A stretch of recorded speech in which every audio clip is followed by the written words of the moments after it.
Hello बच्चों, good evening. Organic chemistry chapter 12th, class 11th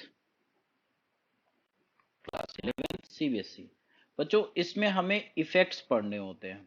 जैसे कि हम इसमें पढ़ते हैं इंडक्टिव इफेक्ट। सबसे पहले हम लोग क्या पढ़ते हैं इसमें? Inductive effect. बेटा जी, इन इफेक्ट से सारे बच्चों को डर लगता है। Inductive effect. अब ये इंडक्टिव इफेक्ट क्या है बच्चे? तो देखिए, एक तो ये परमानेंट इफेक्ट होता है। क्या होता है? It's a permanent effect. It's a permanent effect. अब इसमें होता क्या है?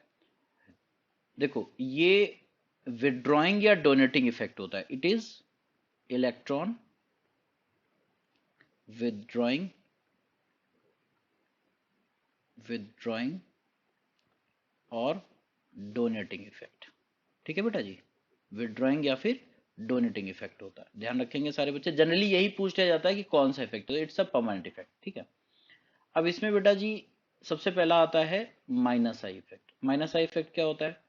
तो आप इसको, अगर आपको थोड़ा बहुत पता है तो याद रखेंगे इसके बारे में। अगर थोड़ा बहुत पहले आपने कहीं स्कूल वगैरह में पढ़ रखा है, माइनस आई इफेक्ट होता है इलेक्ट्रॉन विड्रॉइंग इफेक्ट। क्या होता है? Electron withdrawing effect.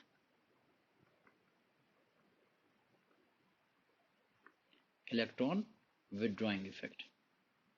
If any atom, ion और molecule withdraw electron density from carbon through sigma bond. देखो सुनो, जैसे मान लो हम क्लोरीन को ऐड कर दें। अब सीधे सीधे आप ये जान लो कि माइनस आई इफेक्ट जो होता है वो इलेक्ट्रोनेगेटिव एटम शो करते हैं। जैसे कि फ्लोरीन हो गया, क्लोरीन हो गया, ब्रोमीन हो गया, आयोडीन होता है ना?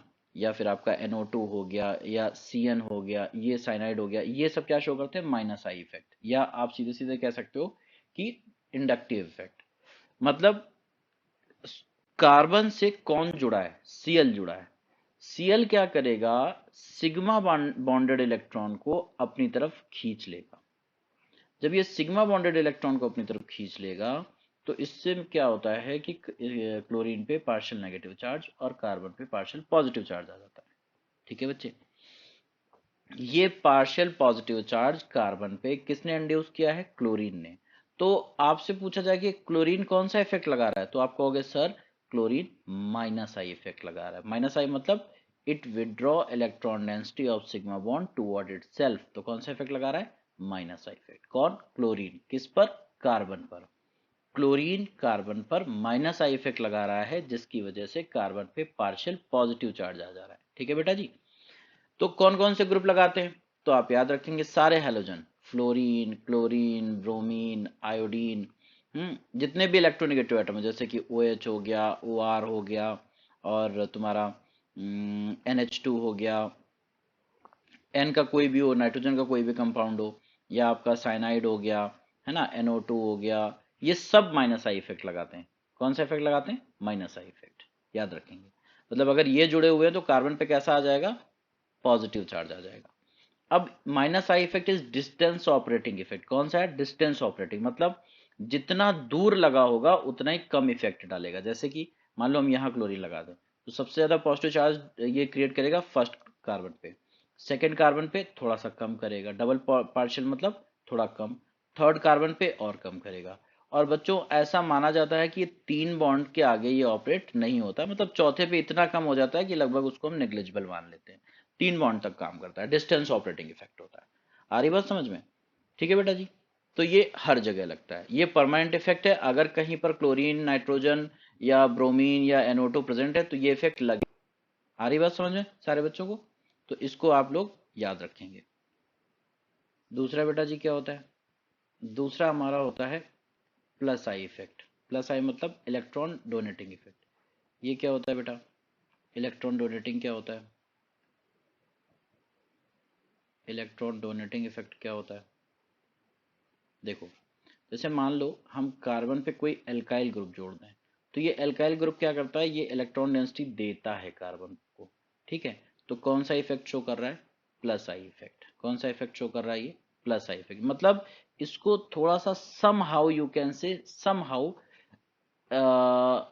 इसकी इलेक्ट्रॉन डेंसिटी को कुछ कुछ हद तक ये इंक्रीज कर रहा है। ठीक है। नेगेटिव चार्ज नहीं आएगा इस पे क्योंकि सेम है बॉन्ड, बट आप कह सकते हैं कि somehow it increases electron density over carbon. Negative charge नहीं आएगा, मैं फिर कह रहा हूँ, मैं आपको सिर्फ आप समझाने के लिए बता रहा हूँ कि ये इलेक्ट्रॉन लेता है। जैसे मान लो कि एक कार्बन पे 3 एल्काइल ग्रुप लगा दें हम, ठीक है, और तो ये क्या करेगा, ये तीनों इसको इलेक्ट्रॉन डेंसिटी देंगे। तो हम ये कहेंगे कि ये वाला जो कार्बन है ना, दिस कार्बन, ये वाला 3 डिग्री वाला कार्बन, ये अपने इस बॉन्ड के थ्रू इलेक्ट्रॉन, अब मान लीजिए कुछ आपने कोई ए एटम यहाँ लगा दिया, तो ए एटम को ये पूरा ग्रुप इलेक्ट्रॉन डेंसिटी देगा। क्यों? क्योंकि ये वाला जो कार्बन है सेंट्रल वाला, ये इलेक्ट्रॉन के लिए रिच हो गया, क्योंकि तीनों एल्काइल ग्रुप इसको इलेक्ट्रॉन दे रहे हैं प्लस आई इफेक्ट के थ्रू। ठीक है, तो बेटा जी आप याद रखेंगे कि जो एल्काइल ग्रुप्स होते हैं, एल्काइल ग्रुप्स इलेक्ट्रॉन डोनेटिंग होते हैं। ठीक है, क्या होते हैं? इलेक्ट्रॉन डोनेटिंग होते हैं। तो उसमें आपका एल्काइल आ गया, मिथाइल आ गया, इथाइल आ गया, C2H5 आ गया, प्रोपाइल आ गया। अब एक चीज मैं आपको बताने जा रहा हूँ, ये याद रखेंगे, जनरली किताबें इस चीज को लिखती नहीं है बेटा जी, कि जैसे ये है नॉर्मल प्रोपाइल, ये क्या है बेटा जी? नॉर्मल प्रोपाइल, है ना।